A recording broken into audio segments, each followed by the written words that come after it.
Hi, everybody. I'm Annie.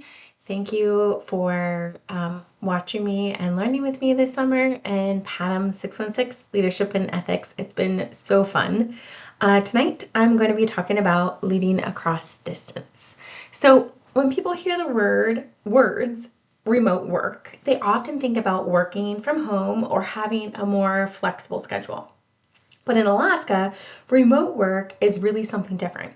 It's part of how we serve our communities, spread across the largest and most geographical diverse state in the country. So, as I transition this summer from a grant funded student support role at Kenai Peninsula College to a permanent remote HR position with UAA's College of Health, I started asking myself a leadership question, not an HR question.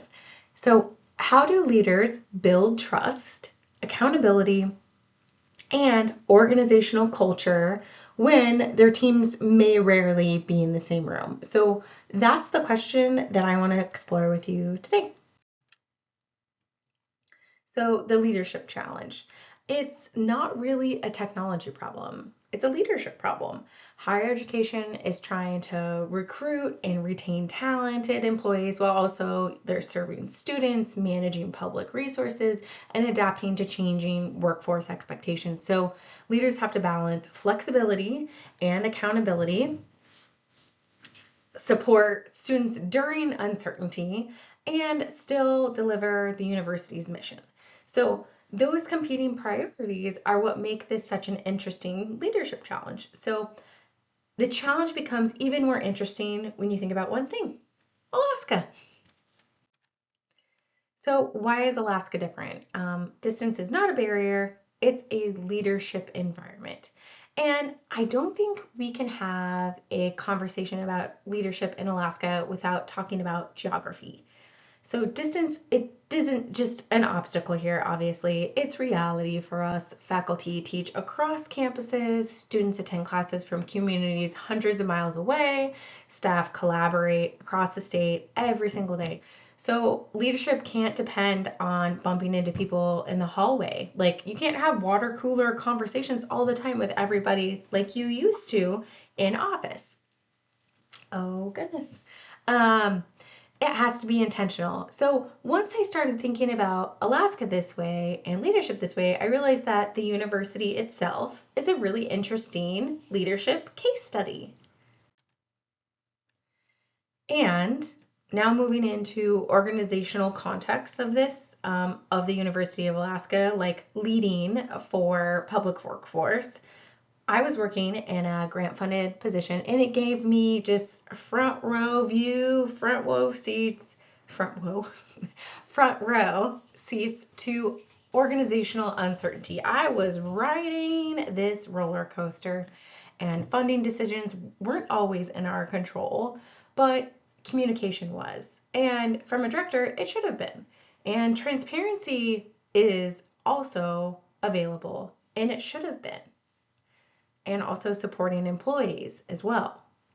And that's why I realized leadership isn't necessarily measured by whether everything goes perfectly. It's measured by how leaders respond when things don't. So, the stakeholder leadership analysis, one of the biggest lessons I learned this semester came from that stakeholder mapping.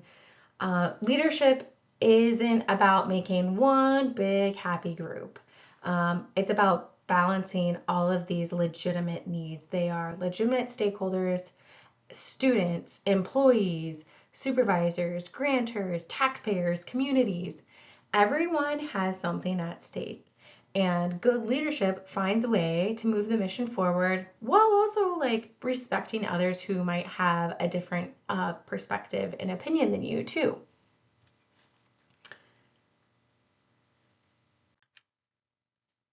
So, leadership theory as decision making framework. So, four complementary lenses from leading across distance. This course specifically challenged me to stop asking, which one is my favorite leadership theory? And start asking, okay, which theory helps explain this problem? Because I ended up using four here. Transformational leadership reminds me that, leadership starts with trust. New public service reminds me that public institutions exist to serve people. We are street level bureaucrats. Thank you, Lipsky. Like, I am here for the people. Stakeholder leadership reminds me every decision affects somebody. For every cause, there is a reaction. And organizational change reminds me that good ideas only matter if we can implement them. Can you implement it? So, remote leadership is not primarily a tech problem, it's a trust, culture, ethics, and accountability problem. And so, leading across distance, these 4 leadership practices, after looking at the research, I found myself coming back to these 4 practices. So, number 1, build trust intentionally. So, be honest. Number 2, communicate transparency. Also be honest. And number 3, strengthen organizational culture. And number 4, create accountability through systems. Don't do surveillance. Don't micromanage. Nobody really enjoys that type of leader. Those are kind of like leadership model that I came away with. Things work together. And from theory to practice, kind of like a roadmap. Theory is really helpful. I love reading, but I also came from industry and have had 20 years in the private sector, so I'm really like a practical, labor intense worker bee. And but I do think that leaders need a roadmap. So I asked myself, like, if I were to become a director tomorrow, where would I start? I'd probably just listen. Like, listen first. If you have a team, a program, whatever it is, you should throw that away. Just listen. Just listen. You can learn a lot just by listening. And then I would kind of build momentum after that and focus on communication and then also culture and try to sustain that process. And I think it's just like a continuous improvement. And I don't think leadership is just like one decision. I think it's a process and you're constantly working together and refining it. And always be willing to learn from your data and your people that you work with and all the stakeholders. Just be open and flexible.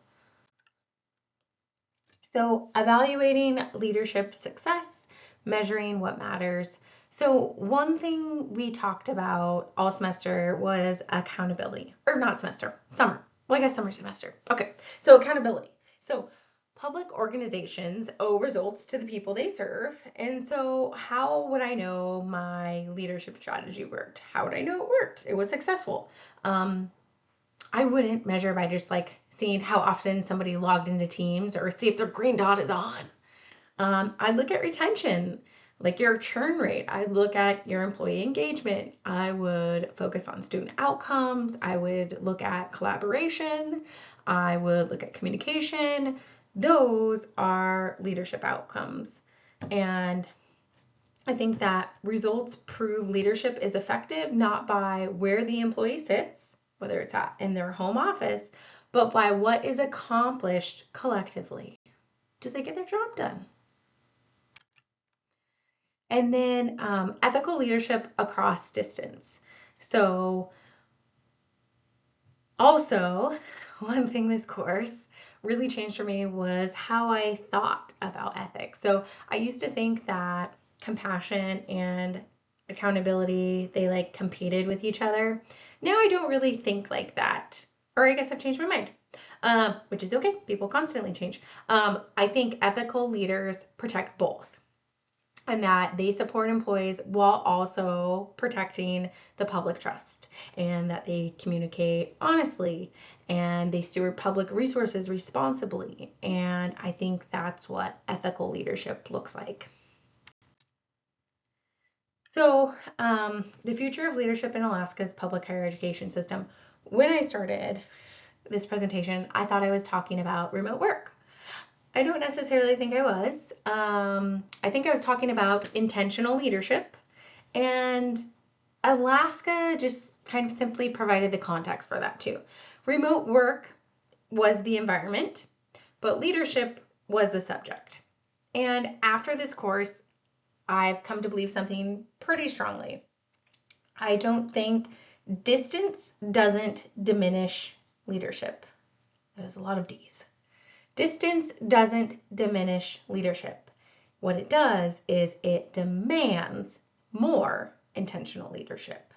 That's what it does. So thank you so much for listening to my presentation. I really enjoyed this summer and this course. I hope you enjoy the rest of your summer and have a great evening.